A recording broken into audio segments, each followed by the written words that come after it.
Welcome to the Real Monica Adams Show. If you're just tuning in, thank you. We are on 3 platforms right now. When I'm in studio, we're on Facebook, YouTube, and X. And then Tia, who you'll meet in just a little bit, she is going to be taking stories and reels that she'll turn for you on Facebook, Instagram, and on TikTok. So be sure to follow us on TikTok as well. Well, I should say for at least next maybe 3-4 weeks. Who knows? Is the ban going to happen? That's another big thing that we've been talking about. That ban I have heard about since, I don't know, 3 years ago? 3-4 years ago. We started talking about it when I was at Channel 5.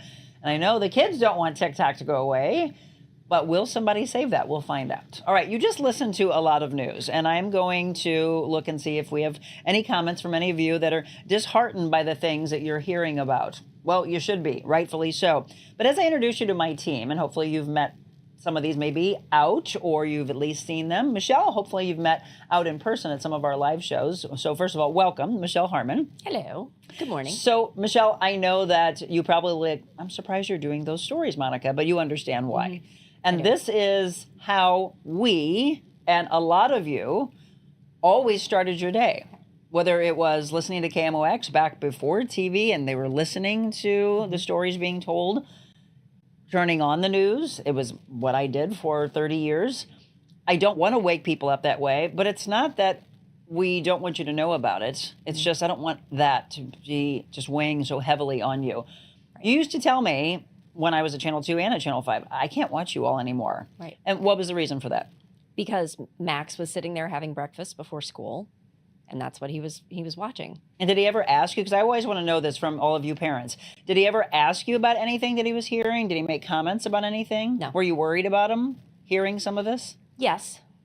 Because yes. Somebody brought it up the other day, and this is, it was like 3 or 4 days ago, someone said, I know that my son and daughter hear these things. Mm-hmm. And I think, what am I doing to them? Am I harming them? Right? You have to look at what they're drawing and things that suddenly it's like, oh my gosh, where'd you get that from? We got it from the news. Mm-hmm. Now, because your son is 16, he'll be 17 in February. So he doesn't turn on the TV for news. No. He gets probably notifications on his phone, though, of things that are going on. So Zach just told us, I knew about the school shooting because he got a notification. Mm-hmm. They have their notifications turned on those. So they still have the horrific news that's in the world. But, choosing quickly to I don't want this. And I understand people say, well, you could choose to turn the news off, but it was just all around us. Right. So we're talking about how different the world is. So between all of us here, we're going to look at our generations. We got a great slide for all of you that wondered, what are you? And I know sometimes I've seen some of these that I was like, oh, well, I've never even heard of that one. But you and I are in the same generation. Here it is. So our generation is Gen X. Mm-hmm. And then we're going to talk with the rest of my team who are in the Gen Z. Right? We need some millennials to weigh in. I want to talk to the greatest generation. Right? I love the fact that they're even known as the greatest generation. The lost generation, what the heck? I think they're lost. My mother is the silent generation, but Michelle also, again, because it depends on what you look at, did you say it also is known as the swing generation? The greatest generation is the swing generation. Oh, okay. So my mom... But when I looked at it online, it was different because I looked up 1930s. And I know, that's what I'm saying. It said she is the greatest generation. Right. So it depends on what slide you... See, that's what I get frustrated by. Because people will go, wait, I thought I was this. I know. So boomers, we hear a lot about boomers. That's saying, at least on this slide, that it's 46 to 64. So again, if you're a boomer, weigh in on some of these things that we're going to talk about today. But at least on this slide, you and I are Gen X. So we're going to go back during our time, and then I'm going to leave you in here, and I'm going to bring one of our Gen Zs in to see if we can bridge the gap between disconnect or what they're feeling that we wish we knew more about, etc. So we've back in time. Huh? The what? We're going back in time. Yeah, let's do that. Let's go back in time. So they all gave me yesterday some of the topics they want to talk about. And feel free, by the way, to drop in anything that you remember from your time that you've talked to your kids and grandkids about, saying the biggest thing that probably you and I remember, I guess you did. I walked to school. No, I walked home from school. I was driven to school, but walked home for school. And you used to always hear people say, I walked home 5 miles in the snow. up and down hills, etc. We did. Yeah.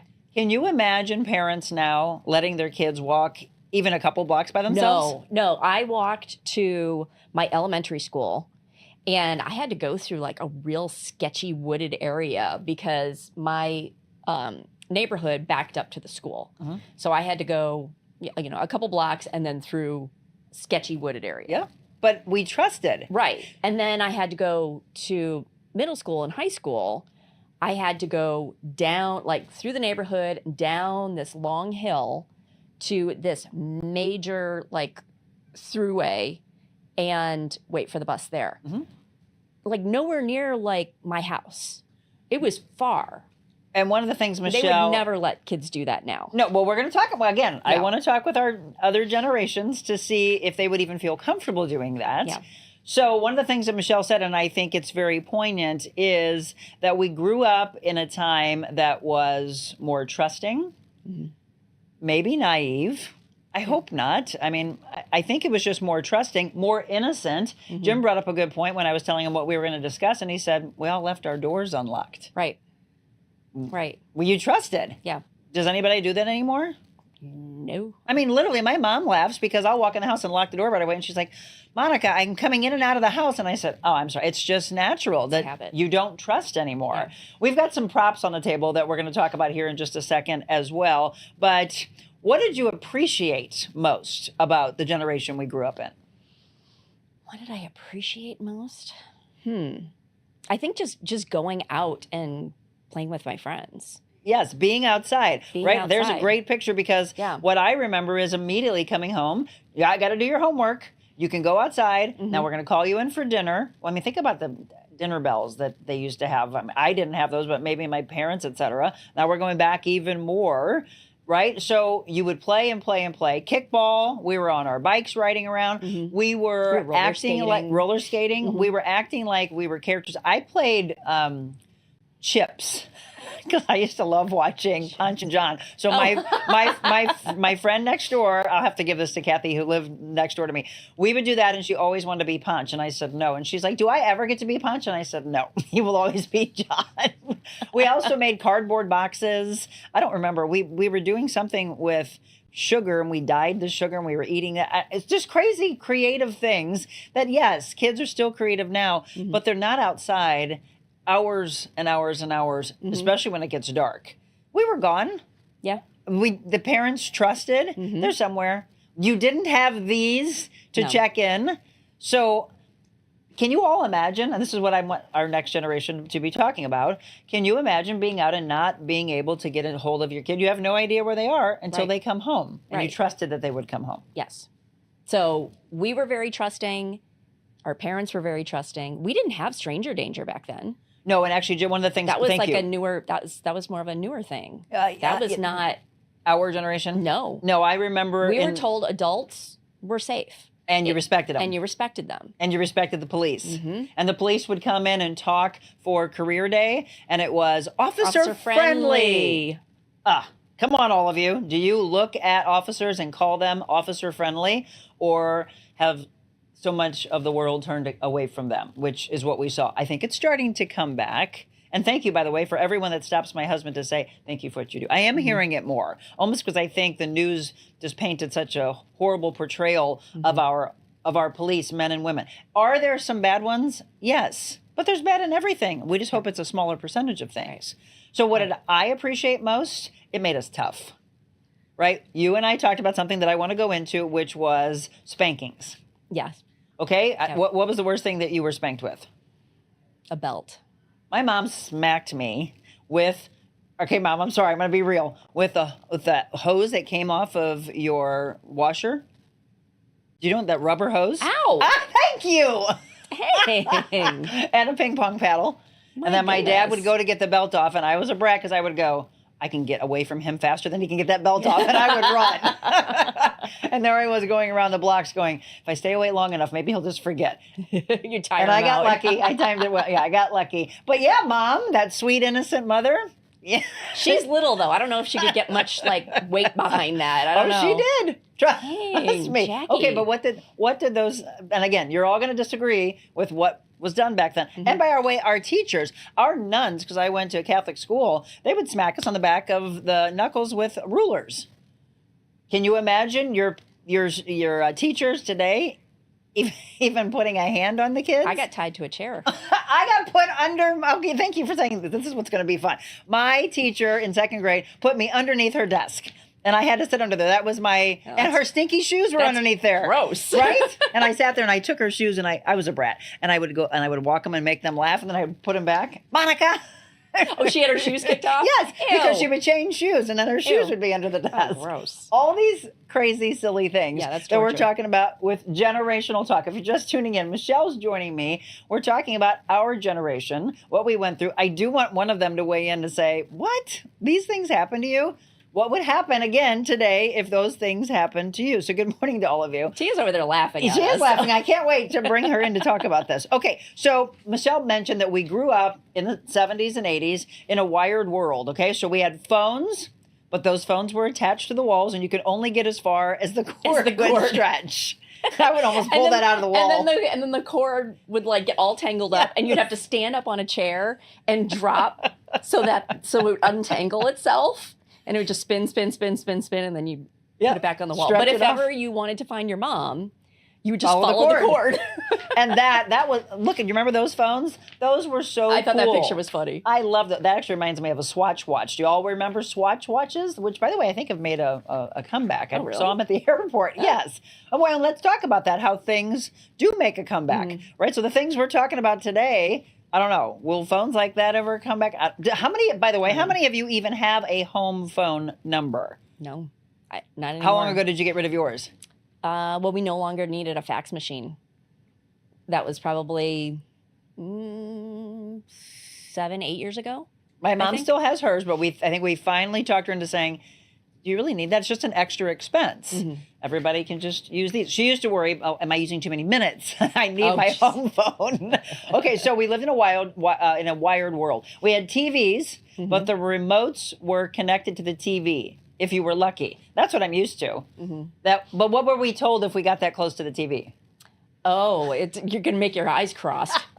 And then, by the way, for all of you gamers, that was how we gamed. All these cords, and it was like, it was so slow. But it made you stay in one area. Yes. Well, most families only had one TV. Well, that's what Jim brought up. He was like, and that's what they looked like. Yeah. That if It was a piece of furniture. mom and they were massive. heavy. Massive. If mom and dad were watching TV, then you just dealt with it and you didn't get to play games. What was the first? Was it Atari? And then in television? I think so. And I just remember. I had Atari. So did we. Yeah. And then my next door neighbors had in television, and I thought they were rich. We're going to go through all these things, and we're like, if you had this, we feel like you were rich. Okay, VCRs, Betamax, video games, all wired to your TV. So what did it do? It made us focus on being in home with our families. Yeah. And Zach has some really great ones. We're going into the holidays, obviously. So he's got a Christmas Story on here, which I just watched. It's a Wonderful Life, my absolute favorite Christmas Look at these movie. things. Right? Do you all know what these those are? things. Beckett, do you know what this looks like? What is this? Right? Do you know what brick. a 8-track? Tia, do you know what an 8-track tape is? Oh, she just did this. See? Good. She's got this wrinkly face, like, what? So my mom had Pink Floyd on an 8-track. I'll never forget that. Look, my mom, she likes Pink Floyd. She does. So, yeah, 8-track does. cassettes, VHS tapes, those kind of video games. That's what we had. Again, we talked about a trusting world. We walked to school by ourselves or to or from, or stranger danger we didn't know. Like we trusted anyone that came up with us. Any adult. But it's a good thing. My friend Julie used to work in Parks and Recreation, and she used to, and I hated doing this, she used to have me come and be the stranger to all the young kids that were in camp. And I would come up and say, I got a puppy. Do you want to see the puppy? Yeah. Even though they were literally just taught that day before. Now remember, if somebody comes up to you and approaches you, you don't go with them, right? No. Oh, they did. And all of a sudden they were like, wait, where are you going? Oh, she's got a puppy. And they're like, what did we just tell you? Oh, and then they looked at me like, you got us in trouble. And then one day it was like ice cream. I got ice Bad cream. lady. Right? But Bad some of lady. them would question, like, I don't know. And I'm like, it's okay. No, they said it was okay, right? It's just that quick. But what can we transfer that to today? It's all the scammers on our elderly. I got something the other day, and I'm like, see, I know people would click on this, and it's from supposedly I think it was United States Postal Service or UPS that I needed to cut and paste. And I'm like, no, this is not real. Yep. Right? All those things. That's the danger. The show gets spammed and scammed. Yep. Often. Yeah. That's why we have to have moderators. Bullies. Our bullies when we were younger were in-person bullies. Yeah. As soon as you left school, you were done with them. Now, the bullies are on the phone. On the phone, on your, whatever you are on. Yeah, unfortunately. You can't escape them. These are good ones Michelle has. If it was not an on-demand world, if you weren't in front of the TV at 9 a.m., you missed what? Oh, you missed Sesame Street. You missed it. And that was just heartbreaking. Like it taught you time management. So you couldn't hit pause. Yep. You couldn't hit replay. And they didn't replay shows back then. Correct. So that was it. If you missed that show, you missed that show. There was no like on demand click, and you can watch it again. So for all of you that watch the Thanksgiving parade, the Grouch and all of that from Sesame Street were there. They haven't aged. No. They have not. They all look the same. They look fantastic. Big Bird. I was like, hey, you haven't even aged. So yeah, Sesame Street. If you weren't there at 9 o'clock, you missed it. Electric Company, and then all of commercial that. breaks. Do you remember Electric Company? Oh, I remember Electric Company. Yeah. Yes, that's Morgan Freeman. Yeah, was in Electric Company. What were some of the shows that you all remember growing up? But then the commercial breaks too. Like you had to bolt out of there. If you had to go to the bathroom and get a snack, you had to bolt and then come back and fly over the couch and sit. No pause button. No pause button. Okay. Show's starting back up. And I was thinking about cassettes, by the way, earlier. The same thing would apply for your favorite song. You wanted to catch your favorite song. I would get frustrated at the DJs. Oh, you were sitting there with the record play button, just waiting. And waiting for the DJ to shut up. Stop talking over the song. So for those of us that were in radio, we learned to talk, and you were ramping up to the beginning of the first word. But to someone who wants the entire song, you were like, no, shut up. Again, we would have the press play and pause and record. And then you would just hit the record. Yep. How about all those tapes that you would then try to rewind, and then they would get all, and you get it all messed up. Take a pencil. With a pencil. Take a pencil. The eraser on the pencil. Yes. Okay, we couldn't just watch a show when we wanted, right? We had to share TV time or learn how to program the VCR. And here's what Jim wanted to say. Have you ever done this? Because I was like, you sound like you're speaking from firsthand experience. Did you all have tapes, and then you're like, I want to record my favorite show, and you didn't check to see what was on that tape? Jim taped over something that was very important of his dad's, but I know story upon story of people that they taped over somebody's wedding reception or their wedding. I was like, you can't get that back. Nope. These are the crazy things. All right, hang on, let's look here. Well, I got to tape Magnum PI, so... And then the wedding. We're going to get into movies, by the way, before we bring our next generation. And Julie Purcell said Captain Kangaroo. Yes. Romper Room, which, by the way, for those of you that are younger, if you work out on a big fitness ball, that's what it looked like at Romper Room. They had those bouncy balls. It looks like the fitness balls that we work out on now. Somebody else said Romper Room. Yes. Miss Lois would always reach for the stars. What? Miss Lois would reach for the stars. I don't know that one, Luann. Howdy Doody. Oh, I kind of remember Howdy Doody. Do you know Howdy Doody? Yeah, I know it. But she just said, yes, I am older. Let's see. I still have a variety of movies. Yes. A younger generation, how to use a dial phone. Okay, so there's a really cool skit of putting that in front of a younger generation. And they're like, what do I do with it? Trying to push on it. Exactly.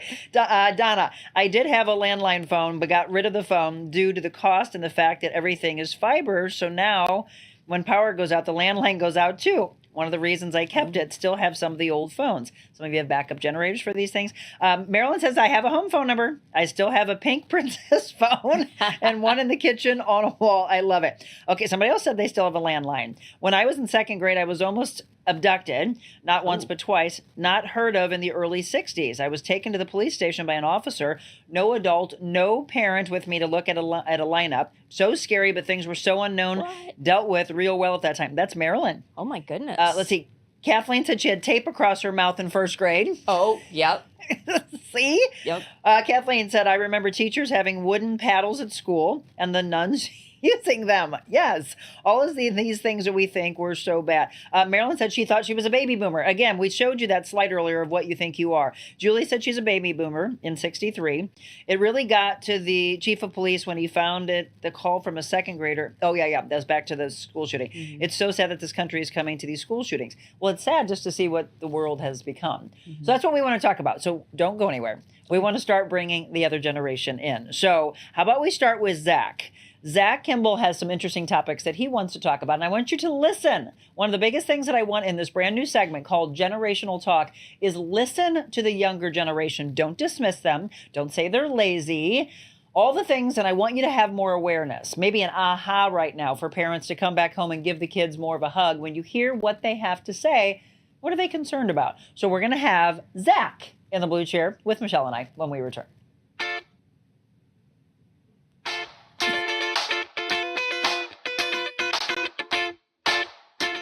This is my wonderful role model, one of my best friends. She's, oh my gosh, you got a long life. You could probably live to be 130 or something. And I said, oh God, I hope not. It's getting hot in here. Don't take off all your clothes. I'm not going to take off my clothes. On the radio, Kate, going to Kansas City, Kansas City, here I come.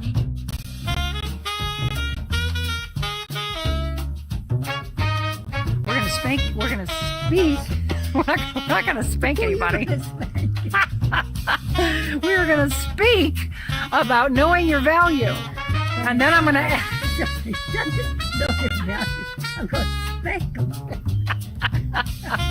If you don't know your value and you don't grab hold of how important you are, I'm gonna spank you. Folks, you never know what you're gonna get with her.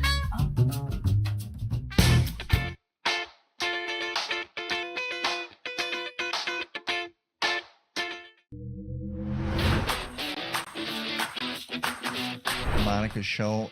It's very informational, but more importantly, inspirational. People such as myself and others can come out and talk about real issues that are taking place in our communities. These are amazing, really, really important topics that don't get discussed enough. It really just promotes people who are making change and doing good in their lives.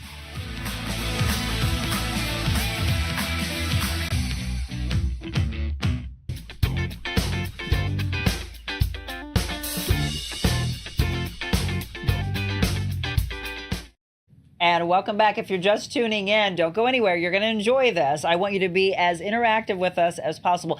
Get your friends up, get your parents up, get your grandparents up, and ask them, hey, what were the biggest things from your generation? So we're talking about generational talk. Michelle and I just kicked it off. And again, we're going to do this on a regular basis and crack up, maybe even cry and remember things that happen, and then have this awareness and aha. I now want to blend the generations, which is what I want with each and every one of you. Listen to your kids, listen to the younger generation, and we're going to bridge the gap of the disconnect. Sometimes it happens with an older generation. So Zach Kimball, who you hear me talk about a lot, is in the blue chair with Michelle and myself.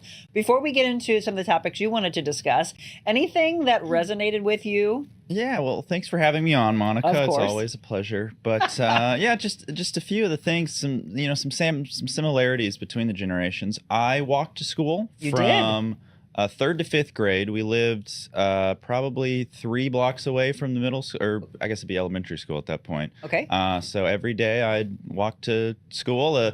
When I was first doing it, my mom would accompany me, but it got to a point where I was just doing it myself. Yeah. And it was fairly popular. It was by some roads and stuff. And you grew up in? Edwardsville, Illinois. Okay. So at a point, mom and you both trusted. You never felt scared being by yourself? Not really, no. It was just walking to school, and I didn't really see too many people. There was a nice crossing guard lady. Shout out to crossing guard Sandy in Edwardsville. Hi, Sandy. She would help get the kids across the street safely, and just say hi and see how you're doing. And so I have a lot of fond memories of that. So. Yeah, if you didn't hear earlier, we were talking about how we all walked to school or walked home from school, and it could be, I don't know, miles worth, which it was for us, rain, snow, etc. And it had to be done because parents were at school. Parents were at work, excuse me, and they didn't have it. You had to walk home from school. We also talked about spanking. I was spanked as a child. No belts or washing machine Rubber hoses. or anything like that. But Just the bare hand. Just the hand. Yeah. What do you think it taught?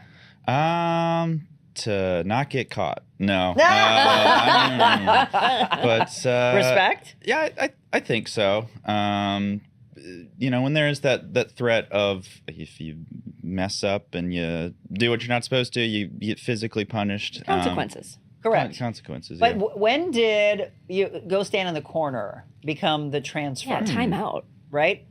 I don't know. I did also have my fair share of timeouts as well. Yeah. No toys or nothing. You just Were sit you in the corner. grounded? I didn't really get maybe a couple times. Like, oh, you can't play your video games for a week or whatever. But not a whole lot. So let's talk about that. Grounded. Were you all grounded? What did that do for you? Did you get an allowance? Was the allowance taken away? Did you get an allowance? I did, but I worked for it. Yes. I had to do I was an only child, so I had to do all the chores. We didn't get an allowance. We just did the chores. Yeah. Period. It's like you don't get an allowance. Other people, I was like, you're getting money for this? Did you get an allowance? I did get an allowance, but we had to help with dishes and the lawn and stuff like that. So. And now as you're older, do you thank your parents for having you do all that? Sure. It taught me how to save money, if there was something I wanted, I'd have to save up for it. Oh, I could get this little thing now, or if I held on to it, I get something big later in the future. And I do think it taught me smart money management. Absolutely. And all these things that are not taught in school that need to be taught by parents. I do want to say this. I don't know who Charlotte Peters is. Marilyn said, do you remember Charlotte Peters' first local talk show here in St. Louis? I thought it was Sally Jesse Raphael, which used to be held in the Channel 5 studios. Oh, I didn't do you all know that. remember that? We were in awe, she said, when my mom was in the audience. I don't know Charlotte Peters. So let's see. Mr. Patches, local show. Don't know that either. I do remember Guy Phillips, who's on Y98. He was, anybody help me with this? It was like a little wizard character or something that he was. Do you know what I'm talking about? So, yes, I didn't grow up here, so I that's don't right. know. So Well, before Guy my time. Phillips, everybody, do you remember that? Tell me what the name of the show was. Marilyn said, side note, okay, prayers for my friend Leona, very difficult day today.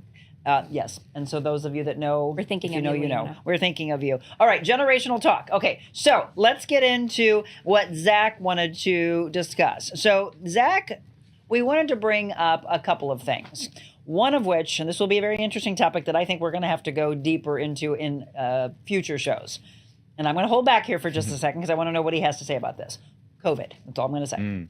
Okay, what do you have to say about COVID? COVID, I think it affected each generation differently. I mean, sure, everybody has their own story, but I think, like my generation, we were in school when it happened as opposed to, being graduated or even being like elementary or middle school. I was finishing up my associate's degree at community college, transferring to SIUE when COVID happened during all the lockdowns and everything like that.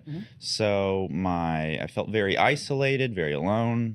There's a slide in there if you want to take it, Hannah, of a Zoom call, a Zoom class.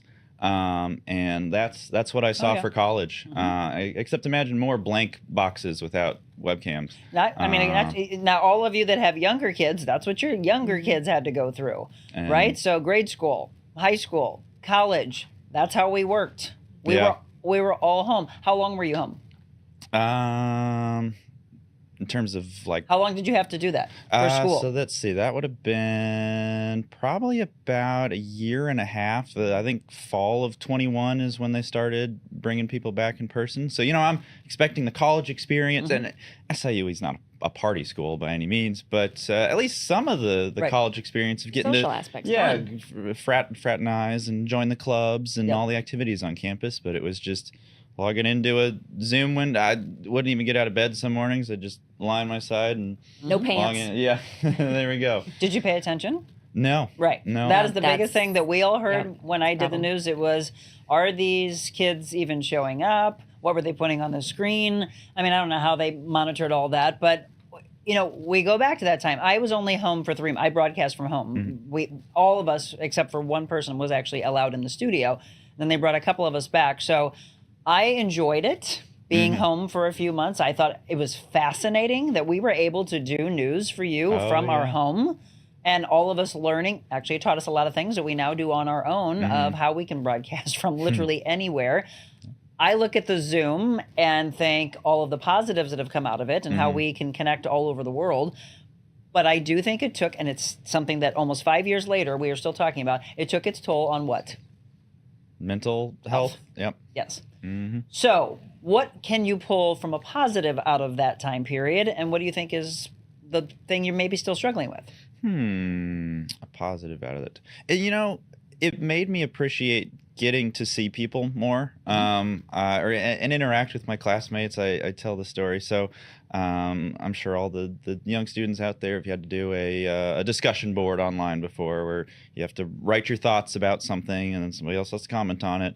And I hated doing it. Just felt like I was gotta do this work, gotta come up with something. But after getting to be in person and getting to discuss with my classmates and see them face to face and hear their opinions, it made me appreciate that much more than having to do everything online. Absolutely. Now I want to ask this from someone who, I'm going to separate two things. One, the news side of me, of what we covered during that time period, and then just also from a personal side, what did you feel about the world being shut down and people not being able to be by the bedside of their loved ones dying, husbands not being able to be by their wives as a baby was born, people losing their jobs completely, the entire world being shut down, what the government told us that now they've come back and said, well, we didn't know, we were wrong, vaccinations that were forced upon people, the things that came from those vaccinations that we still to this day, folks, I'm telling you, do not even know the deep issues that may still be coming up. But all those things, and now COVID still exists, yet we're all running around and everything's okay.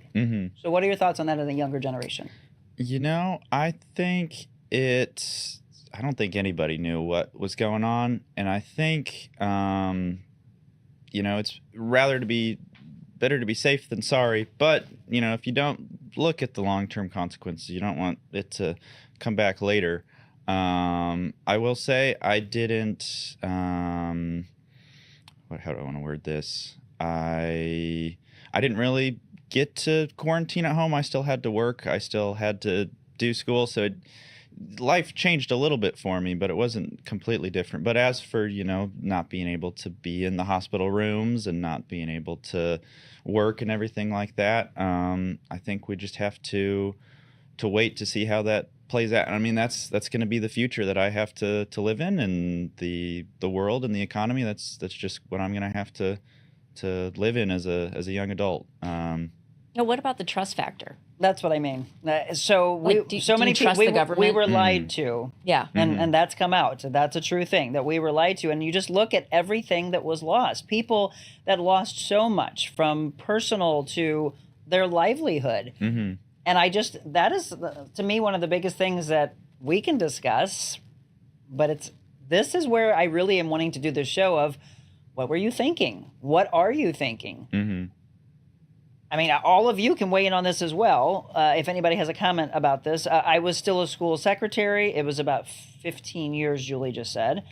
I'm not sure what that has to do with. But again, weigh in on that if you want to. Some people may not want to, because when you mention the word COVID, which is why when he brought this up as a topic, I was like, okay, this will be interesting to talk about. Most people don't want to discuss COVID because it becomes polarized, right? That was the number one word right? Polarization. Yeah. Which, by the way, what are your thoughts on this? Because we just did it in the news of something. Let's say you are out with friends, your girlfriend, and a bunch of friends, and you see somebody, and then they don't like your sweater that you have on, all right? And they start to bully you. And then he's so calm and even keel that maybe this doesn't, but maybe somebody in your friend party was like, hey, dude, right? Don't go off on my dude. I'm going to protect him. And a fight ensues. What used to be a fist fight. And again, as I mentioned earlier, you'd buy a beer for the person about 5 seconds later, and you don't even know what the fight was about. We are now in a generation, it's too easy to go out in a car, grab a gun, and come back in and shoot that person, right? So where do you think that happened? The disregard for human life. I don't know. Because I feel like, why couldn't that have happened 50 years ago? People, carry guns. So where was that change? And I'm not entirely sure. I don't think it's the thing is, and you all can weigh in, or if you know somebody that's younger, weigh in on this. He's not that person. Yeah, I'm not that person. You're not. I don't actually have anybody on my team that I know of that all of a sudden would just think fly Hannah's up the got a handle. dark side. Yeah. Hannah's coming in next, by the way. I don't think Hannah has a dark side. I don't know. It's the quiet ones. You It never is know the quiet about. ones. But somehow in this generational talk, as we continue this series, I want to find out where what Boone Cutler, who sat in this blue chair, the author of the book, The Citizen's Guide to Fifth Generation Warfare, how it goes from literally polarization to dehumanizing to killing, that it just can escalate that far. There was a story several months ago, maybe, I don't know, I lose track of time, but about a year ago, of a person who was on 141 during rush hour in the morning, and there was road rage that took place, which again, road rage, that wasn't a thing. Right, we just drove along. Right, we didn't cut people off and flip them off and all these different things that we were trying to do on the roadways. But if you all don't remember that story that happened a handful of months ago, it was road rage, and then stopped at a light, and then the guy had this altercation in the middle of rush hour traffic, flicked his cigarette at the guy, which normally you'd be like, whatever, and you'd pull off. The guy turned around and shot him. That's crazy. That's what I'm trying to figure out. How did we get to that point? And is that what's coming for us? Because what we all have to do is look at the generations that are coming. So you can look at being in your 20s. You want to tell everybody how old you are? I just turned 25 back in November. Okay. So I'm So the he's- mid-20s part of the team that you mentioned. So he's in the mid-20s, but you can look at someone, if you have nieces or nephews or anybody, it's, well, hey, can we teach you this? Because this is the next generation of that. That's what I'm wanting to do. Yeah. Before we bring Hannah in, and some of these, and you have another topic that I'm going to table. What was your other topic? I was on AI, the viewpoint from each generation. That's a whole nother That, show. and that's why I didn't want to do that's that a good one today, because that is something that we've been kind of just dropping in over the last year of AI. So in our next one, we're going to have Zach actually start with us to talk about AI. Do you think it's a good thing? Do you think it's a bad thing? Is it going to be beneficial for us? Are you scared by it? Because we've talked a little bit about it when we did this a year and a half ago. I think my friend Sherry brought it up and said, this is not a good thing. Then I think she's maybe changed her mind a little bit. A lot of you are on ChatGPT. Some people use it regularly and they don't even want to write anymore. And I just go, hey, AI, I'm going to put, here's a scenario, write it up for me. Now, is it used a lot in schools? Those are the things that I want to talk about. Yeah. So we'll table that. Okay. Make sure that you start that with me going forward. Now, I just lost my train of thought. What I wanted to say to you. Oh, I know. So before we bring Hannah in, what do you hope that our generation and generations even older than us know about your generation, and what part of respect do you want for us to have for your generation? I guess I want you to know, and you've kind of touched on it before, but, we are hard workers. We, sure we have our phones all the time, but we can do so much. I mean, you look at Tia, she's turning around stuff in like 10 minutes. And, we're willing to show up. I'm not a morning person, but every Monday and Tuesday for the past year and a half, I've crawling out of bed at 5 a.m. and driving out to Brentwood to put on a great show, and I love it. Good. We appreciate that. I was just going to, those words that he just spoke, if you didn't love it, you wouldn't be doing it. Right. He very easily could be like, I'm out. Yeah. Right? And he could just give up. So yes, I will agree with this. And I think that is one of the biggest things of generational talk that can happen is she and I appreciate the younger generation. But I know a lot of people in our age group that are like, whatever, they don't understand. They're lazy. Well, I'm going to tell you right now, those that I've chosen to be on my team, they're here. They're here when they need to be. They're working here and beyond this. So I don't know. There's, just like we talked about, there are bad apples in the police. Yeah, there might be a portion of it. But I'm sure it happened with our generation as well. I think every older generation thinks that of the younger generation. Yeah, that we're we not had as it tough. harder, and they're not as tough, and we worked harder, and But we're trying to wipe that comment away, so that we can just kind of blend it together. Okay. Yeah. Well, thank you. Thank you. And we do respect you. And And I hope mutually. Yeah. Oh, of course. No, That's I respect respect. you guys a To me, lot, it's the yeah. biggest thing you have to get out of today's show. Okay, we're going to bring Hannah in. Hannah and Tia, actually, both of their very first things that they gave to me when they wanted to say, here's some of the topics, has to do with this. Okay, we're going to talk about cell phones. Is it a good thing? Is it a bad thing? Ghosting is something I want to talk about. And I don't know which one of these girls want to talk about it, but we're going to talk about ghosting as well. Stay tuned. Hannah Ledford will be in the blue chair when we return.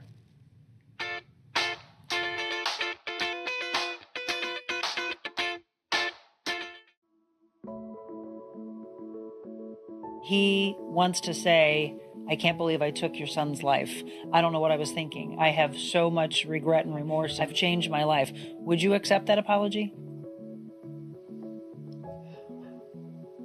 I've never thought of that. Yeah. Yeah, I would. Do you think, because you talk about forgiveness, do you think that you all can ever forgive one another and come back together? It wasn't just right. I'm not perfect. Just because my name is Bush, I don't have it all figured out. And I think they know that too. I was cyclically depressed, so I could be the happiest person you ever met at 11 a.m. I could be on cloud 9, and by 7 p.m. that evening, I'd be sitting on a couch with a gun in my hand and thinking hard not to get emotional. I Never feel sorry for being emotional. I really, I was at a space to where I couldn't believe that I had brought my children into this. Where's the light? Because many of you probably feel that there's this darkness and there's this thunder cloud that's constantly over you. This family has dealt with so much. Our journey is our journey. There has to be purpose in this pain. There has to be something more powerful. I have to find something to be blessed about every day. I have to count my blessings and have gratitude every single day.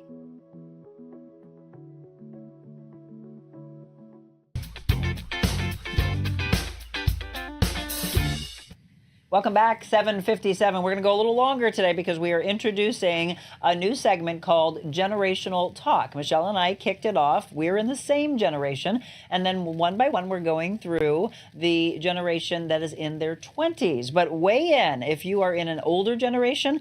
I would also like you, if you haven't dropped the kids off yet, ask them to weigh in, because if they're in grade school or high school, or let them know that we're going to be doing this regularly, and email me, info@TheRealMonicaAdams.com. Have them weigh in and say, hey, Monica wants to know what you hope the other generations know about your generation, and teach them. And by the way, let's put that slide up again, because depending on what you look at is going to tell you where you fall in the generation. So we, again, are Gen X, 1965 to 1980. I was born in 71. Michelle was in 70.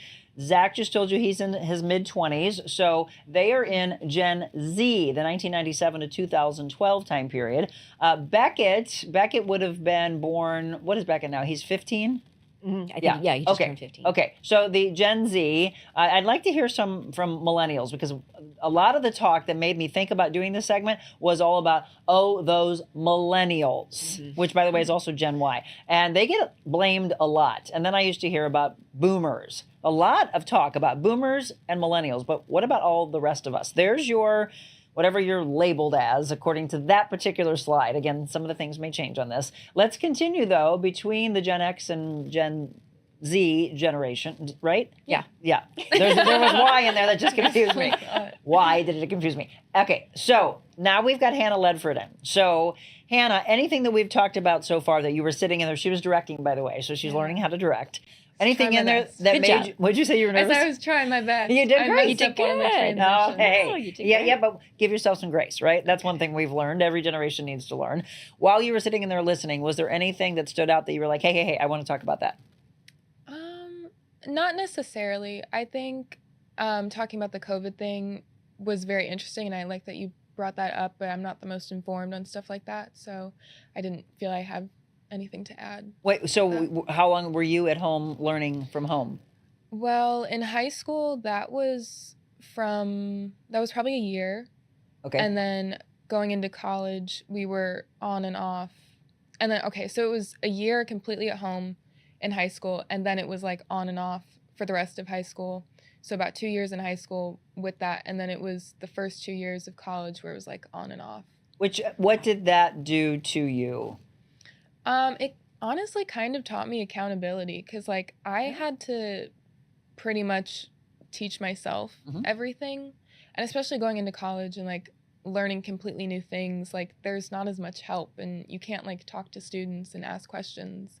Very good anymore, point. So you, and you taught yourself well, by the way. She's extremely intelligent. I'm very impressed by this one. Thank you. So Hannah, well, some people were saying about a year and a half. Oh, okay. Diane just asked if you could please show the slide again. Diane, tell me, without telling me your age, tell me where you are in that, because she's a regular viewer of the show. We love Diane. So there you go, Diane. You can figure out yours. The previous link is of Charlotte Peters' show, FYI. Oh, okay, thank you. So a link was dropped in. Oh, thank you, Jerry. Yeah, I don't know about Charlotte Peters, but we're looking at all these different generations and kind of getting an aha of what someone else before us had. Well, we did not have this. Okay, let's just say this, right? We didn't have this thing that's in my hand right now. In fact, have you ever been in front of a rotary phone? Would you know what to do with it? Okay. I know how to use a rotary phone. I think you'd be surprised how many Gen Z can use a rotary phone. Well, I just know that there's a skit out there that's just hilarious because they were like, what do we punch? How do you do Well, that? and they didn't know that they had to pick up the handle first and then dial. They What were is like this? trying to do it without picking up the Well, handle. and for the, I still don't understand it all, but so for us, we would dial 0 for an operator.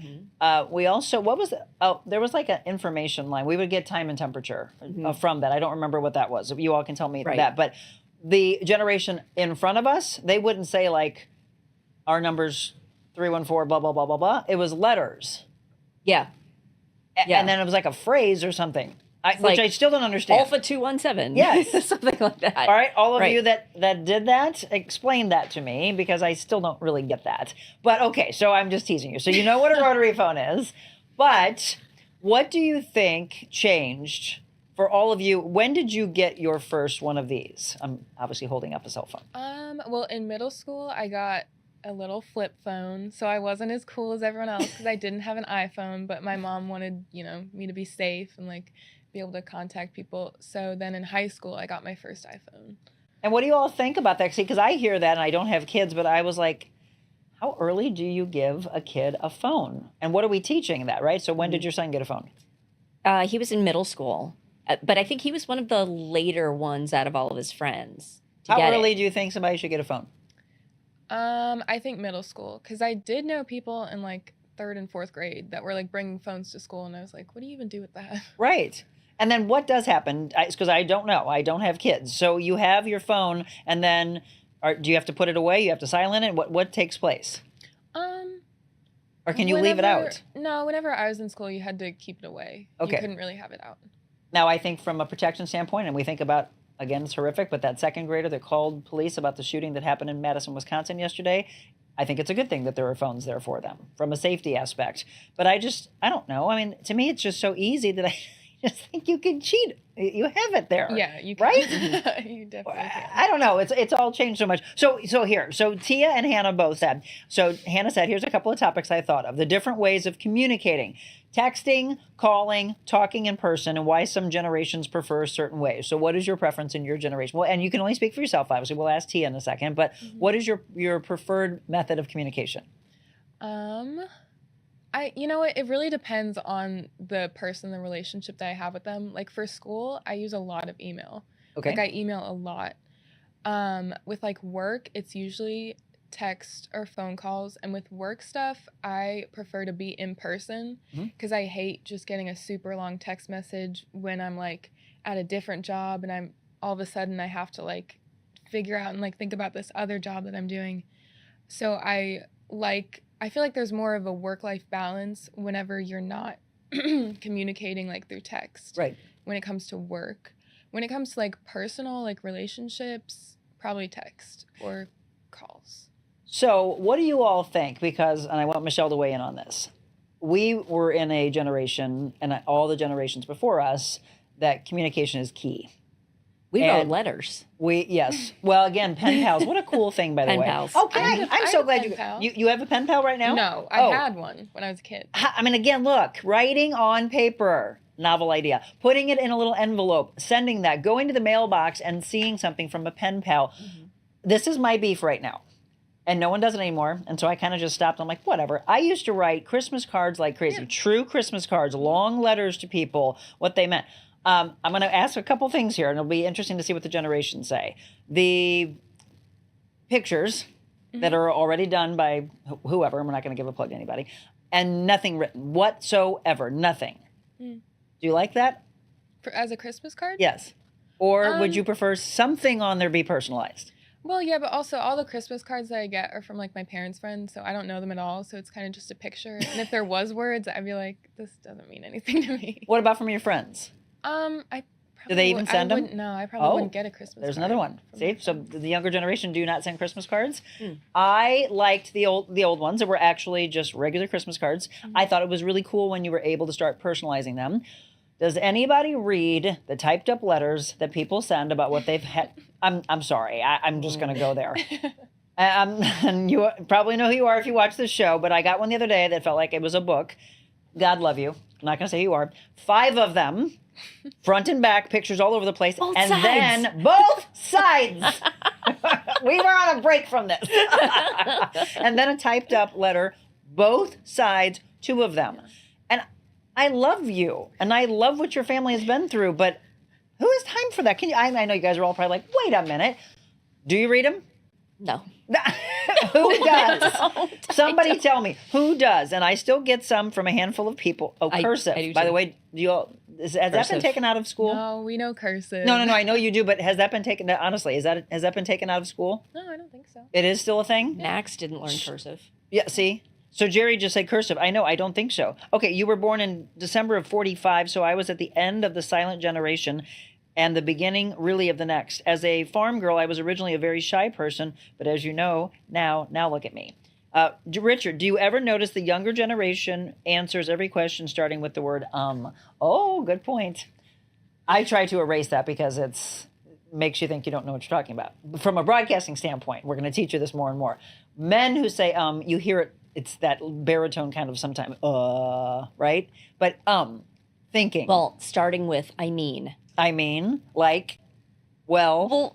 If you start a response with I mean, then you didn't already say something, so you shouldn't be saying I mean. Mm-hmm. Like, or I think it makes no sense. She's like, I do I feel say picked that? on. No, we're asking. So I do that. You do? Yeah. I mean, I've probably done that a couple times already, yeah. Or I hear a lot of the younger generation say, you know what I'm talking about. And I don't. That's why we're having this discussion. Know what I'm saying? You know what I'm saying. No, I don't. Oh, please explain it. Richard, I remember when our phone number was only 4 digits. Oh, don't remember that. Interesting. We had 411. Thank you. 411 for information. Yes. Okay. So what is the positive? I mean, if you want to say the positive. See, there was an and I mean okay. right together, back to back. But now, I don't want to be here anymore. I'm sorry. No, actually, it's awareness, because when I was your age or even younger, when someone would bring that to my attention, it was, I didn't even know I was doing that. Okay, I'm going to break that. I used to say like all the time. Yes, so did That I. was like a Valley Girl thing. Yes. Mm-hmm. See? Now I don't want to talk. Yes, I know you I'm going to do it. What? Don't worry. We're not judging. What is the positive of this? And then we've talked about ghosting before. Mm-hmm. What's the negative about it also? The negative ghosting or ghosting and phones? I think the negative and the positive is the communication. Because, like, you can literally talk to anyone at any time in your life through your phone. But also that allows for anyone to have access to you at all times. Doesn't mean you have to answer. If it's somebody that you don't respect or someone who doesn't deserve that. You don't have to answer, but I think if you don't answer, it's still in the back of your mind, so it's still kind of weighing on you. Well, if it's someone that you're connected to, yes, you have to answer. That's just respect, right? Don't you agree with that? Yeah, I agree. However, what we probably need to break is the immediacy. Your generation, do you feel that do you feel it's weighing on you that if you got something from me, that there's a time frame of, oh my gosh, I better get back with Monica? Yeah. What is that time frame that's acceptable? For you, like an hour, probably. Well, but if you're in the middle of something, I would, okay, so now I'll give this to you. You can respond to me in that day. Yeah. If you don't respond in that day, I think that's rude. And that's something of respect that I don't care what business you're in. You should be getting back with that person. She sends a lot of emails out and she's like, these people do not respond. That's disrespectful. Respond, even if you're not interested. Just say, this isn't going to work for us at this time. Okay, but just completely, which I would consider just ghosting, do you agree is disrespectful? Yeah, I think you have to define ghosting, though. So please do. Your version of ghosting, because people have asked me before. Well, I mean, would you consider ghosting like someone's first contact with you to be like over text, and then like if you don't respond, do you feel like that's ghosting? So you and I just met, Yeah. and we had one conversation, and then you just disappear? Let's say like I watched your show, or not even that I watched your show. I just like knew of you somehow, and I just like texted you, and then you didn't respond. Do you feel like that's ghosting? Yeah, I think it will fit in that because it's. Yeah, I just think it's. I think ghosting is a form of disrespect. Now, you did bring up a good point, though. If you are in a relationship with someone that just didn't really serve you, and it was that this person's not good and needs to go away, would you say something of, this isn't working, and then if the person continues, I don't consider that ghosting. I think you have actually, it's been definitive of, I really want to be left alone. Yeah. But just completely avoiding, I think, just brings up problems sometimes. Yeah, I think there's a lot of context that needs to be involved, though, because like I know I can't remember what show it was, but T and I were talking about it, and basically, I don't want to speak for Tia, but like we kind of were like, if someone's like contacting you and you don't really have that much of a connection with them, and they're like weirding you out, and you're getting a really weird vibe, then like ghosting them like is a Acceptable. message to them to be like, a message. Okay. Please back off, you're being weird. But are they going to leave you alone if you haven't definitively ended it? Did you go out on a date or something? We're just giving a scenario, not you. Yeah. So you would have gone out on a few dates? Yeah, And then like you just say that, and then but like, you didn't say anything, that you just wanted them to figure it out? Yeah. That's where I think it's hard, though, because then all of a sudden if they are relentless and they don't let go of it, it is that there hasn't been a final point. Yeah, but that's when you block them. Okay, right, which is something we didn't have. Nope. Yeah. Right? Nope. They would show We up would at your take the doorstep. phone off the hook. They'd show up and your dad would be okay with them sitting on your couch. I'm speaking from experience here. No, we would just take the phone off the hook. That's our way of blocking people. If you're just tuning in, this is a new segment, and I love all of your interaction with us, which is what we want. This is going to be a regular thing that we'll drop in. Again, I'm not sure how often, maybe once a month, maybe more. Generational talk, and the reason I want it is because I think there needs to be more respect in this world between every generation. So yes, we're talking about communication with these and why some prefer certain ways. I like this. I like to speak to you. Yeah. But that has really gone by the wayside. In fact, I remember a parent saying that their kids were in the basement and they saw these little blue lights on and realized that they were all texting each other and they were all in the same space. That makes no sense to us. Okay, so does that make sense to you? If Tia's right over there, speak to her. It's kind of just like if you're, not talking and you're kind of like having a moment of peace to yourself, then like texting is the same as talking. To that person that's right there? It's the same as talking. Oh, this is a good one. This has got to be. See? All right, everybody. Let that sink in for a second. She's they're in right the same here, room, and yeah. this is the same as talking by sending this to her across the room. Now, if you're trying to say something that you want to talk about later that you don't want us to be known about, that's different. Yeah. But I would say that makes sense, and you're like, hey, remind me to tell you about this. But if this one doesn't make sense. That one did. But you know what? When Monica was writing up the show, we should have been texting instead of talking behind her. We should have been texting each other. So we were interrupting her. Okay, so Diane, I agree. More respect is needed, yes. I respond, but when it happens, some things get buried, okay? So Julie just asked, may I ask what is ghosting? Yes, go ahead. There's so many, I think, was it you? Somebody on this show asked what I thought ghosting was. Was it you? Somebody said, can you do me a favor and give a description of it? No, it wasn't you. Somebody asked because they actually didn't know. And I went deeper into it. And they're like, oh, now it makes sense. How about after parts of a conversation? Yes, I say, do you know what I mean? Need to know if I'm making sense to you. That's after you've already said it.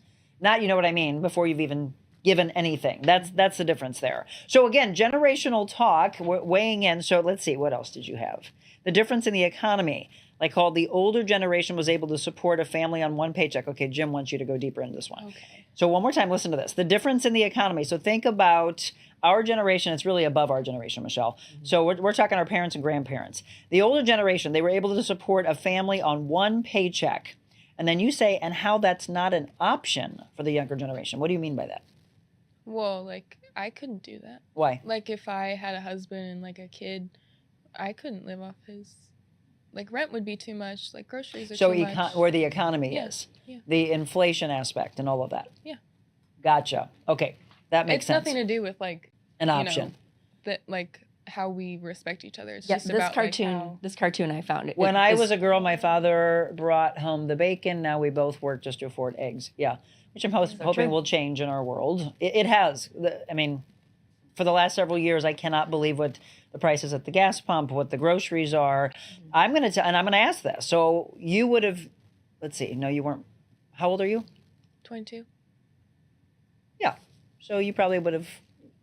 You would have been in grade school. I had a talk one time with kids that were in grade school and high school, and I said, my first job in radio, I made $12,500 a year. Is that a lot of money? Now, if you were in grade school, what would you have said to me? I mean, that's not fair, Probably. 'cause that's what I made last year. Okay. So, yeah. To me, And yeah. so then my generation did run the household and be able to, so somehow I figured it out. Mm-hmm. That's what I made. My second job in radio, I made $15,000 a year. Mm-hmm. Ask the kids again, is that a lot of money? Yes.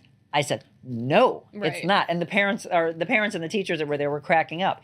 It's not. But somehow I wasn't married. Mm-hmm. I had a condo. I had to figure it out. So I think it's resilience in us. So even though you're saying that we couldn't, if you were forced to, and there are young moms that are having to figure it out, right? They have kids and some of them are on welfare. They have food stamps. They're having to figure it out. If you were forced to, Hannah, I'm just letting you know, this is where you get really tough and hard. Yeah. You would. You would. Because that $15,000 isn't the same as today, you know? It would have to be, like, at least 30 or 40, I think, to even consider, like, it being livable at all. Right. Because Yet the price there of are- everything is so ridiculous. It is absolutely. But I'm telling you that there are people who I know that are making $15,000 or $17,000 a year, and they have figured it out. Have to somehow, some way. They don't have a car. They're taking the bus. They're riding bikes in the Riding cold. bikes. I mean, again, that's where I'm saying when we hear about the generations above us that were tougher. I do think at some point, and we're not going to be able to get to it today, but so when you hear the word softer generation, Mm-hmm. what do you think that means? Like, I think that, you know, the upper generations just don't think that we have any resilience or, like, any toughness at all. And that comes from every generation, by the way, because know. our parents could say, you have no clue. Mhm. And actually, we look at it just like you had said, you know, do I think that we would have made it through the Great Depression? I guess we would have had to have figured it out, right? But it was all the tough times and the things that they went through. And they didn't have phones. They didn't have TVs. You mentioned in your notes, and I think it's so true, it was, sometimes I just feel like it was a kinder generation. We're in a world now where it's just too easy to just be ignorant to each other. You know, we talked about the killings, but it's also just disrespect across the board. So what do you think, before I bring T in, what do you think can bridge the generations? That's a big question. I don't know. But we need to hear from you. Where do you think the disconnect is? I just think we have completely different, like, cultures almost. Where, like, the way that you guys talk to each other is not at all how me and Tia talk to each other. In what way? It's just completely different. I don't know. Like, in every way. I would need more context to that. Yeah. What do you mean by the way we talk to each other? Like just communication as in that, this, and, or like, you know, you guys can relate to each other, and, like, you can understand each other's position on things, where I don't really necessarily feel like you guys could understand my position on things necessarily. which goes back to what? Starts with I the don't- C. What's the word I'm looking for? Communication. If you, anybody would let us sit down and listen, then we would get it. This is what I'm wanting. And this is exactly why this segment is starting. I want them to come to the table and go, here's what we want you to hear. Here's what we want you to listen to. And then I want you actually to marinate on that and go home and talk maybe to a husband or to a parent or a grandparent and say, so this is what they're saying. Do you understand that's what they're saying? This is what we're hearing, but this is what they're saying. There it is. Communication. That's key. Okay, so was there anything else on here that we want to table for next time? Oh, health. Yes.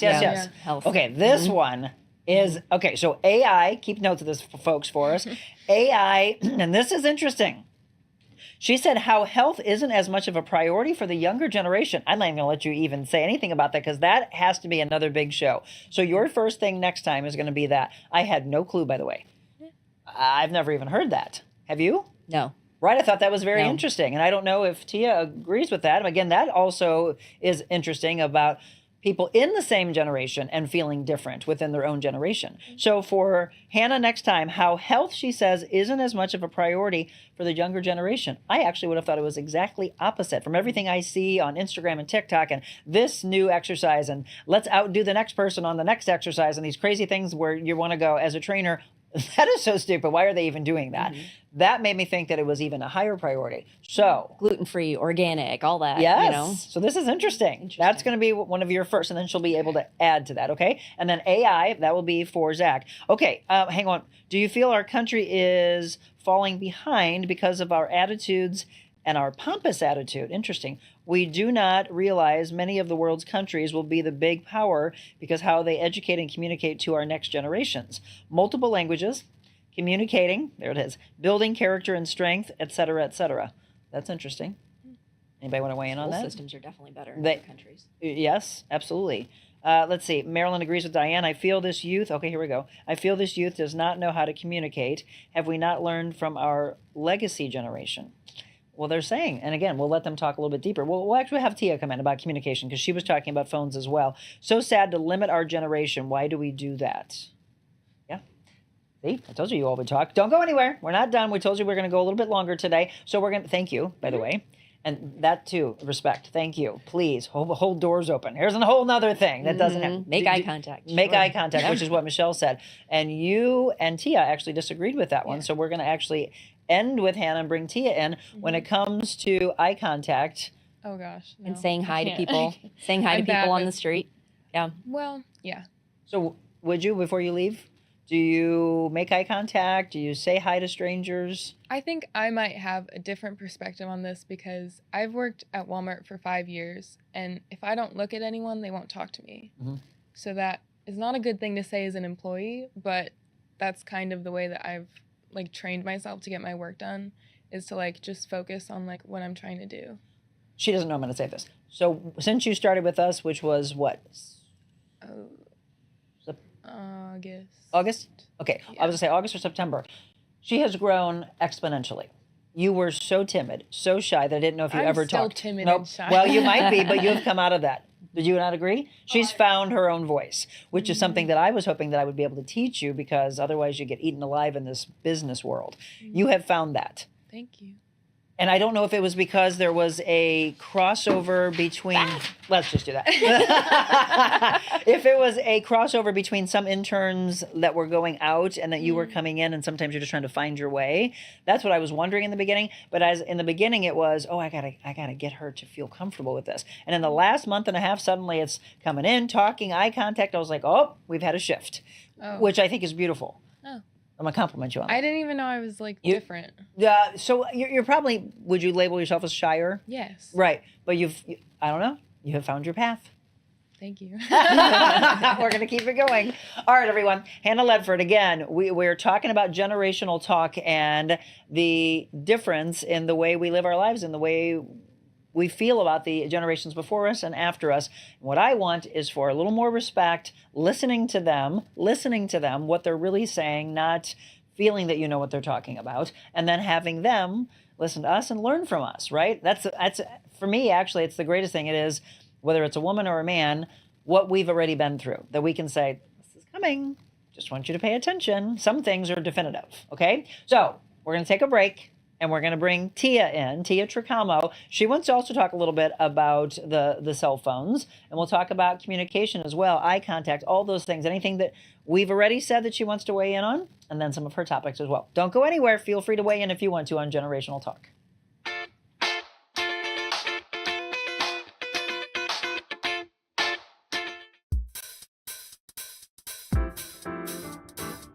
Discover your full potential with a personalized styling experience. Designing, customizing, and transforming the looks of men and women.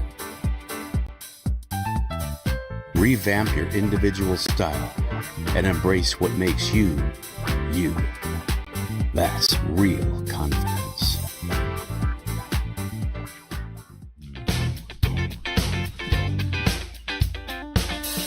Welcome back, folks. Generational Talk. That's a segment we just kicked off today. We've got a couple new things, by the way. One that's going to include my doggies.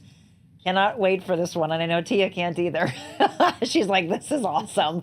Tia Tricamo, who you've heard me talk about, does a lot of our social media. Welcome in. Hello, thank you. So Tia actually did a show with me initially at my home, and then she's been here, and I saw Dad was watching. Proud Daddy yes, at I home. told him on my way out this morning I would be on. I'm going to be on. Okay, Marilyn, by the way, I love also the mutual respect between generations. Marilyn said, Hannah, you did great. This is part of character building. Recommend self-help books. Absolutely. So if you want to weigh in on Generational Talk, please do so for anything that we've talked about. So before we get to your topics, yes, you've been sitting over there chomping at the bit. I know it. I know. What did you most want to weigh in on? Oh my gosh. Like everything. Everything I had a thought about because I've talked about it with my parents. My parents have their stories of walking 5 miles to school in the snow and everything. I can't imagine that just because of like where I lived. I don't think it would have been possible to. It would have been. You would have had to have. I mean, there's no shoulder or anything. Oh, I know. And I walked. You know where I live, and they get mad at me. I walk the dogs, and there is no shoulder. You have to like jump in the grass. Well. So you think that your parents would not have, just wouldn't have let it happen? Oh no, they would have found a way for us to not Be have driven. to walk. Yeah, if it came down to it. From a safety standpoint. Yeah, but I know a lot of people that did walk to my school, like elementary, What do you think it taught middle, them? high school. I guess it taught them to get to school by themselves. They didn't have their parent saying like, get in the car, we're going. If their parents had to work, early or anything. So it probably taught them time management and discipline, but also like kind of safety, being on your own. Yeah, trust, I would say. But also we had crossing guards, and they would like call on the intercom in elementary school, at least, for any kids that were walking home, would all like meet up at the front so they knew exactly who was going out and everything. So, I mean, it felt pretty safe, but. We also were talking about eye contact. Yeah. And I think you were weighing in saying, yes, you do that. Yeah, I do eye contact, and like Michelle was saying, I do wave at strangers. Like, I'll wave at anyone on the street. I also feel like I'm very chatty with like cashiers or like store clerks, employees, anything like that. I try to be friendly because I know that even though I'll never see them again, like But you don't know. Huh? You don't know if you'll ever see them. I don't They know. could turn in your boss one day. On the off chance that I don't see them again, I don't want to be like a bad part of their day. So I feel like I keep eye contact with people, and I'm pretty friendly. Look at me right now. I'm just kidding. I'm just kidding. No, it's a good thing. And I think it teaches more of what we say at the end of every show, right? To be kinder. Yeah. But I understand if you're probably more outgoing than Hannah. It also depends on our own character. It builds, though, like Marilyn was just saying, it does help build character, but we can't force it upon people. Do you like it? This is a good question. Do you like it if someone holds a door for you? Yeah. Okay, but there are women who think, I've got it on my own. Oh, do you know Really? that? Oh, yes. I've Which never makes no sense to me. experienced that. I don't care hold the whether you're a door for girl. people Yeah. in almost an irrational way. I will hold the door for an entire For a long- family yes. and Me too. just keep going. What would you do, until though? it gets awkward. And she just turned 21. What would Yeah. you do if someone told you, I don't need you to hold the door for me? That's never happened in my life. I'm just telling you, it may. It's happened to me a handful of times. I'm like, oh, okay, I just mean, just I being wouldn't kind. take it personal. They want it to be. It's a teaching thing. In fact, there's a lot of women out there that don't want a man to hold the door for them because they say, I can take care of myself. It's so silly. I wish you would just take it as a respect issue. I've never experienced that, but Oh, if it yeah. did happen, Anybody? I haven't wouldn't take experienced it personally. I've seen it. I've seen it, and I laughed, and I went, wow, they're just being kind, right? It's crazy. It's that whole movement of, I don't need a man. Okay, he's just holding the door for you. But a girl can hold a door for a girl or a guy or anybody, kids. It's a respect issue. It keeps going back to respect and communication. So when we looked over at you earlier, what did you not know? When she made the face, and you were like, you I had don't never even heard. know what the term dang was. You were talking about the tapes, and I know what those are. Oh, and you don't know. You don't know what a a 8-track is. Is that right? Oh yeah, I that's don't right. think An so. 8-track. Do we have a picture of one? If you described it to me or used a different term. So the way this actually used to be in a car. So before you were excited about a cassette player being in a car, which was a big deal. And I still to this day remember my mom and dad got the Subaru, and I'm like, it's got a cassette player. We had a cassette player. You had a cassette player? Okay, In my and then it was house. CDs. And now it's everybody plugging in their phones and everything off, satellite, whatever, right? But 8 tracks. It was this. Sounds familiar. It was this big, thick thing about this big that went into your car. I can't 8-track. picture it. Do we have one? We have a picture of an 8-track? I did not. No, okay, no. No. But you know what CDs are? Yeah. But DVDs. it's like this. You know, half the size. yeah, it was chunky. I could, of this. If I saw it, I'd probably. And be it had like, and it had a tape that Well- ran in the front, and you just. I can't picture it, but I think if I saw And you may one, not have. I would You understand. may not have. And See, then sometimes, you'd hear it warble like a little bit, and then the tape would come running out, and so you're driving along, and the tape's just running out and I running have out, seen and you're that like, in a movie for sure. All right, there you go. That's usually what happens in the other generations. They're like, oh, I've seen that somewhere. Stephanie said, I'm grateful to anyone that holds a door for me since I walk with a walker. Yes, please. Again, it's an awareness thing. We talk about getting out of your own way and being kind to people. So some of the things that I think, and this is interesting because all these VHS tapes are Zach's, who's 25. He collects those. I asked everybody on the team, you have vinyl? I collect vinyl. Yes, but vinyl made a comeback. It did. And I love that. We always had a record player in my house, in my basement. And You're a musical my dad, family. Yes. My family is very musical, so my dad he kept all of his old vinyls that we would listen to together, and then I started my own collection too. Yeah. So I would estimate 40 to 45 vinyls. I remember of my house. asking for a record player from my mom because I love vinyl so much, just that sound. And again, to me, that takes you back to other It generations. has a certain aesthetic appeal as well. I love that has come back. Fashion, by the way, makes its return. So we can think back at the 80s. Do we want the hairstyle to come back? No. But some of the shoulder pads, not as big as they were. Some of those things are cyclical. So we'll see them again maybe 10, 15, 20 years. And I think that's a fun thing. So, all right, let's go back into communication. So both of you, it was interesting that when I asked for topics from my team, both Hannah and Tia right away went to this. You say the difference between having handheld devices, phones now versus no smartphones in previous generations, especially during young adulthood. So when do you think that a kid should first be given one of those? I actually just saw a post, I think on Twitter or TikTok this morning, of a parent saying that they were trying to hold out giving their middle schooler a phone for as long as possible. And there was a lot of controversy on it, which I agree, especially with what you were talking about in the news this morning. If my child didn't have a phone to contact me in case of an emergency, I would be freaking out. But also, I don't think it's beneficial to kids to get a phone so early, especially with social media and the fact that they have safeguards for kids, but they don't really work. They're not really enforced. Well, yeah. And it's like a lot of website. Are you under the age of whatever? They're not stupid. They're just like, right? I know. And I did the same thing when I was a kid. So I know how easy it is to kind of get past those safeguards. And I know that the companies that, they do that to kind of create this facade of, oh, we're kid friendly, but your phone will never be fully kid friendly. Right. So, well, and this is something that Tia actually brought up to me, and I figured we'd probably bring it back up on the show as well. Again, if you're just tuning in, generational talk, and we're not usually on at this time, but I wanted to be able to go a little bit longer today because this is something that I felt you would be very interactive with. Because again, you're speaking firsthand of what your experiences are. Marilyn, I'll get to your comment in just a second. You mentioned one time, and I'm interested of what your viewpoint is of this being so accessible to everyone. They have it out like it's an umbilical cord. You go to dinner and it's out instead of being put away. Yeah. I remember Diane one time talking about, from a respect standpoint, that if you have it out, that means that you don't respect the person that you're with, right? But it was also, and this is one of the things that I think you all need to listen to, how readily available we are, or the, I guess, the feeling that we are, because this is available, that somebody has your phone number or has your email and it pops up and you got your email linked to this. Yeah. You don't like that? I don't like that. Yes, I've heard her say this at before. all.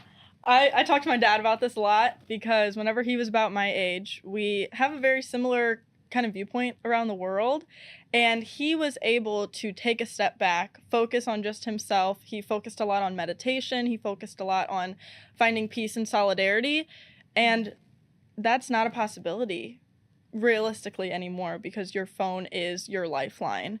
You can't realistically get a job without a phone. And I know that you were saying to Hannah earlier, obviously there are exceptions to all of this. You could make it work if you needed to, but if you had to. If you absolutely had to, but the standard for the world is that you need a phone to survive, to make money, to know what's going on in the world, to have friends, to stay connected with family members. The standard is that your smartphone is a lifeline. So Michelle just sent me something a day or so ago, I believe it was you, that for what, 21 days?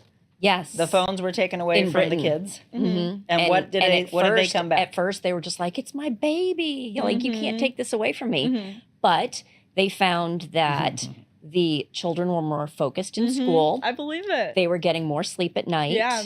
The teachers were impressed by their improvement in school. I And completely believe it. they were outside playing. They were outside riding bicycles. It was a big game I changer. love And that. some of the kids were even saying, you know what? I don't think I need this app anymore. I don't need this app anymore. They literally said, and I quote, "I'm going to delete TikTok. I just that. realized what it did to my life." So now that comes back to parents, our education system, or whatever.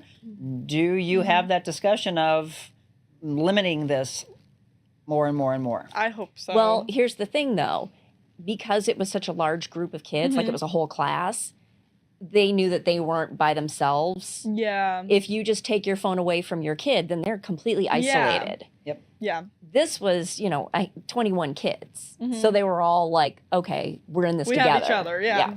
Yeah, So, I agree. Marilyn, yes. So Marilyn just said, "This is ridiculous. I miss the kindness and respect. It amazes me when the not so gentlemen or younger generation do not offer to open the door, but run over me trying to come into the location." Yes, I see that as well. That's getting out of your own way, right?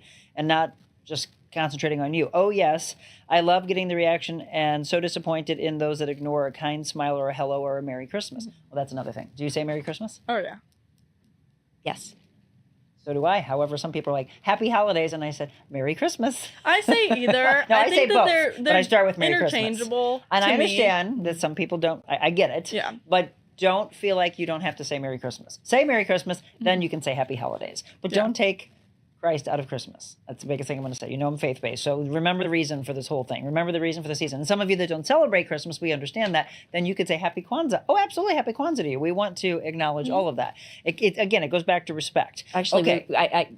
To say something to that, we went to lunch the other day, and it was the four of us. And the waiter, he was so cute. He came over and he says, "I have gifts for you." And this was our food. Yeah. And he says, "Merry Christmas, Happy Holidays, Happy Honda Days, That's so and Happy cute. Toyota-thon." Cover all the bases. He covered all. It was He is hilarious. not getting canceled today. All right, so Tia's last one before we have to wrap up. She said, additionally, how this feeds into our perception of ourselves and future generations' lack of self-confidence because we have so many people, including strangers from across the world, to compare our looks, career, and lifestyle. Elaborate on that. Okay. I think that since I was a kid, I have had internet friends. I've had online friends, which is something that is, I guess, your generation's version of pen pals in a way, without the writing aspect of it, someone that you connect to from across the country, across the world. And that wouldn't have been such an immediate possibility before. Pen pals, you're taking the time to write out a letter of the updates of your life for the past few months, past few weeks. It's not this immediate back and forth communication. My generation and younger has such an immediate response from not just one individual pen pal, but from millions of people across the world that they will never meet, they will never know in real life, and they're only seeing that person's highlight reel from their seemingly perfect life.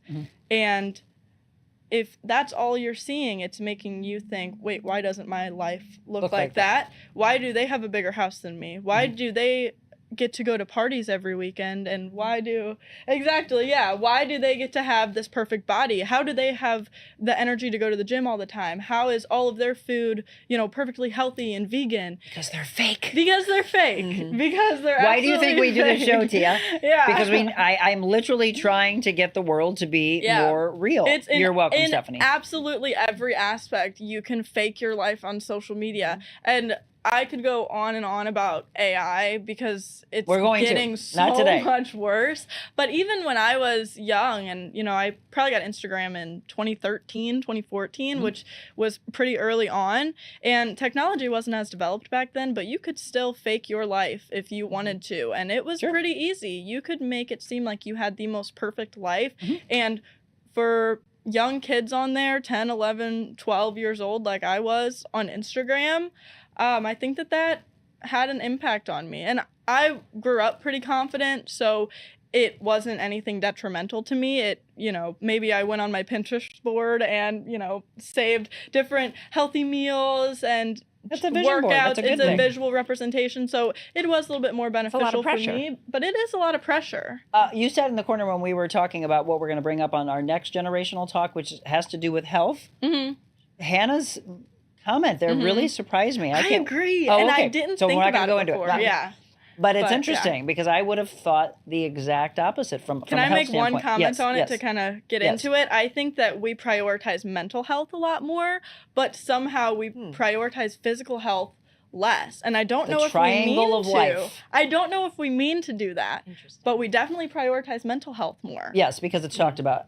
It is talked about now in their generation where it was not talked about, which wasn't a good thing. New episode. Actually, for sure. well, it's going to be a continuing because thank you for bringing that up. On Thursday, I am going to have a gentleman on. His name is Lee, and he just posted a video. And this is what I do love about connecting all over the world. He lives in South Beach. He posted about a 7-minute video, and he pulled over on the side of the road. Obviously, was not okay, and was putting it out there really as a penance, he said, to himself, kind of shaming himself, saying that he was in a relationship and he lost his soulmate, but it was his own fault and it was what he was going through, and saying that this all, now there's been some things that have happened since he posted that you haven't heard of that I can't wait to reveal. Yeah. But what I saw in that was, here is a guy who, if you look at him, and Michelle was like, oh, he's good looking. He's a model for 30-something years, very good looking guy. Like, you look at him and think, well, he even said, he's like, He's got it all. He even said, he's fine. He said, I am blessed, and my friends all say, you got a great life. And he's like, I do, but it's what happened in all those years of modeling, and what does that do? Does it feed this ego? He has, do you know what an avoidant is? He's been labeled as an avoidant by his counselor. He's going to tell us all on Thursday. Okay, yeah. I know what an avoidant attachment style Okay, is. and so what has happened in all the comments, and thousands of people have come out of the woodworks seeing his video that he thought maybe might affect about 300 people. He woke up to 50 to 60,000, then 90,000.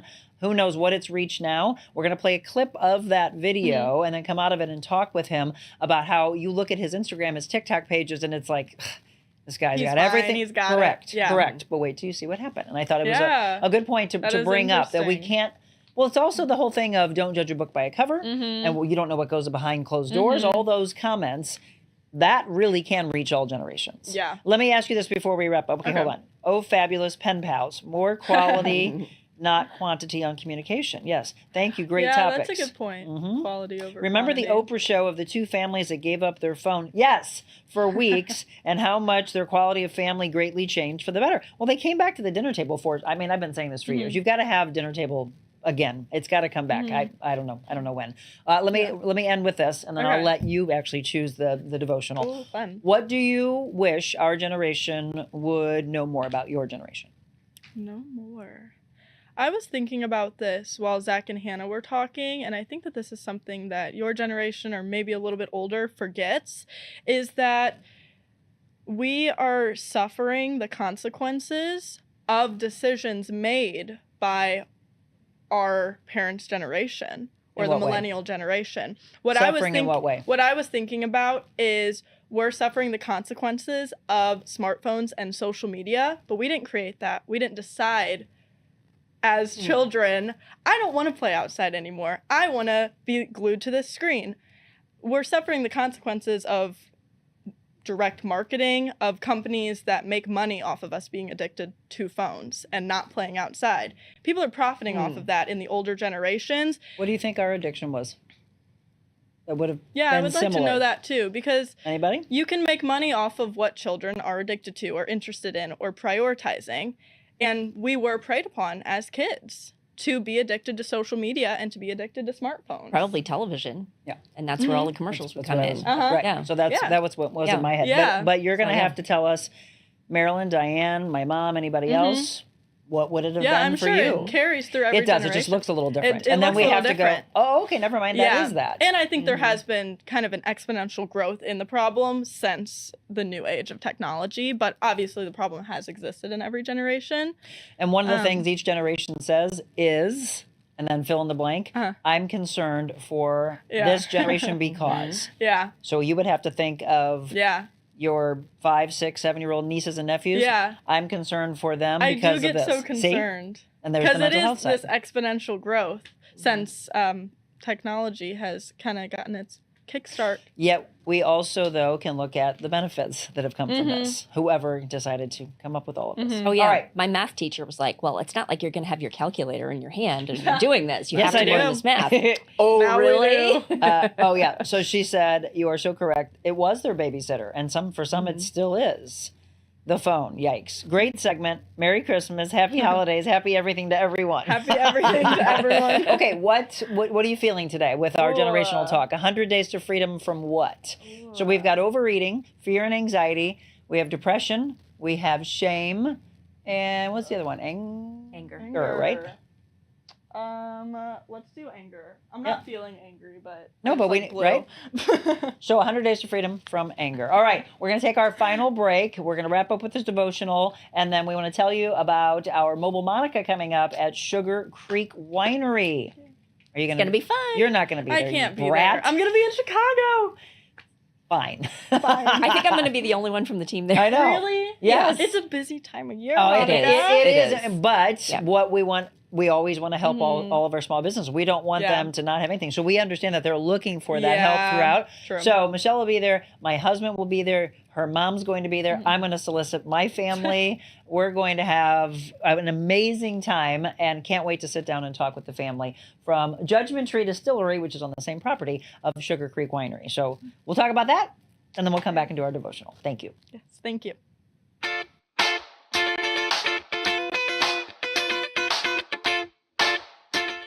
Come on, Monica. Let's go, St. Louis. Turn and burn. Hello, Miss Monica. Monica. Hi, guys. This is a good one. Sometimes you spend like 10 years and you don't got one like this. Hi, Monica. It's a feast. It's like a 17-course meal. You're just like, you need a minute. With wine. With a wine pairing. And a whiskey pairing. That is what. There it is.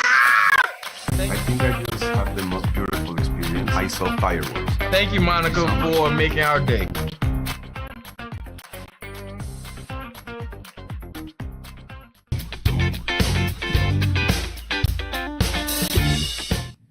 All right, so Sugar Creek Winery, December 28th. It's going to be a huge day. Noon to 6 p.m. is the full day of food and drinks and music and just so much fun. You getting an opportunity to see what they distill there, vodka, brandy. They've got incredible wines. 30-year anniversary, by the way. It's going to be fun. Our broadcast will be from 1:30 until 3 p.m., but I want you to get out there early because for some of you, you've already RSVP'd. That doesn't mean anything for us. It means something for them. We're just kind of trying to give them an idea of how many people we expect out there. For you, it doesn't mean that you're getting a table saved. It doesn't mean that you have to pay something for food and all that in advance. You'll buy your own food and buy your drinks and whatever, but it's a huge time for you to sit in a new enclosed patio that I swear looks like Santa's workshop. I mean, there's a bow on the front door when you walk in. There's a gorgeous fireplace, and it's just all decorated so beautifully. So we're excited to sit down with the family and talk about 30 years ago what their dream was and how far they have progressed. So yeah, let us know, by the way, if you're going to come out there and you're going to join with us and celebrate the holidays together. All right, Tia picked this one, and I don't think this one's been chosen actually for a while. 100 Days to Freedom from, and are you ready for it? If God doesn't always play a role in what we choose? Parental anger. Oh my God, that's so funny. Right? All right. Fathers, do not provoke your children to anger by the way you treat them. Rather, bring them up with the discipline and instruction that comes from the Lord. This is from Ephesians 6, verse 4. So what do you do when, as a parent, you're about to lose your cool? Maybe you've told the children something multiple times and yet get no cooperation, and so you send them to time out. Or in the past, you used to spank them. Parents often experience anger in raising children, but unfortunately, it isn't always handled correctly. As a child, you might have been on the receiving end of a parent's anger. You might be struggling with anger as you are the parent now. If you recognize that you're struggling with reactions that are too harsh and perhaps reminiscent of your own childhood, you can get some help. Maybe you don't know how to deal with the anger that rises when children are disobedient. Recognize the patterns in your parenting and notice what happens when anger begins to build. What physical symptoms do you recognize before that outburst happens? Learn to recognize your anger in building and take a minute to calm down before you address the issue. You might ask for help from your spouse or another trusted person. You know, we always talk about sending that text out or making that phone call or sending out the email. Pause, and you may rework the entire thing or you may delete it and not do it at all, because if you send it in the heat of anger, there is a lot of danger that comes out of that. Are you overwhelmed? Perhaps you're feeling guilt or shame over how you treated your children when you had a short fuse. The same guilt and shame can actually prevent the cycle from being broken. If your reaction was out of line with how you want to parent, you need to recognize it and then apologize to your children for your behavior. There's respect again, apologizing. This doesn't absolve the disobedience. Rather, it sets the tone for the relationship. Address what needs to be corrected, but without the drama. You might want to do some deeper work if you had a harsh parent or if you've been a harsh parent. Meet with a counselor to work through forgiving your parents for the harm that caused you harm. Begin to make changes in your own parenting. This is a good one.